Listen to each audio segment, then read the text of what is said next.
Merci Daniel. Il y a environ 2,5 millions d'habitants dans les territoires d'outre-mer et 1 million d'ultramarins installés dans l'Hexagone. C'est le cas de Keiza Nubret Grand Bonheur. Cette entrepreneuse guadeloupéenne a choisi Paris pour lancer son agence de communication avec un objectif, valoriser et faire connaître l'identité caribéenne.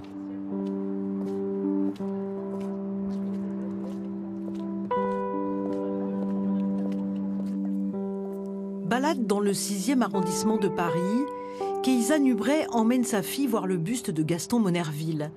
Originaire de Guyane, il fut député, président du Sénat, une personnalité qui a marqué l'histoire de la France. À l'époque où on parle de déboulonnement, je pense que le meilleur moyen de répondre à ce manque de représentation, c'est d'occuper l'espace public. C'est important de connaître son histoire pour pouvoir la transmettre. C'est une histoire qui m'intéresse, mais qui peut souvent m'énerver parce qu'elle n'est pas toujours racontée de la bonne manière. Cette rage, il faut savoir l'utiliser bien comme elle, et je trouve que ça peut être compliqué. Keiza œuvre au quotidien pour une meilleure reconnaissance des Outre-mer. Elle s'est spécialisée dans les relations publiques. Bonjour Keiza. L'un de ses premiers clients, c'est le caviste Christian de Montaguer, avec qui elle a partagé les bancs de l'université à Montpellier. Quand je suis arrivée, on a très rapidement eu des articles dans les magazines de la presse parisienne sur sa boutique, et on a mis en place des mini-événements où on faisait des dégustations de tous ces produits. Je goûte et je te dis, mais c'est vrai que la gourmande que je suis... Je la connaissais personnellement et pas professionnellement encore, donc il y a une relation de confiance aussi forcément qui a aussi joué, mais au-delà de ça, j'ai très vite été convaincu que le professionnalisme était bien là, et c'est bien pour ça que je ne suis pas le seul à faire appel à ses services.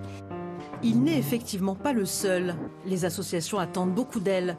La période de la pandémie a stoppé leurs activités. Elles cherchent des solutions. Parce que justement, on travaille à l'Assemblée nationale. J'ai fait automatiquement appel à elle parce que je considérais que c'était elle qui allait pouvoir nous faire progresser en termes de communication. On m'a parlé de Ruben. Le fait de ne plus pouvoir se rencontrer, des fois il y a une démotivation certaine.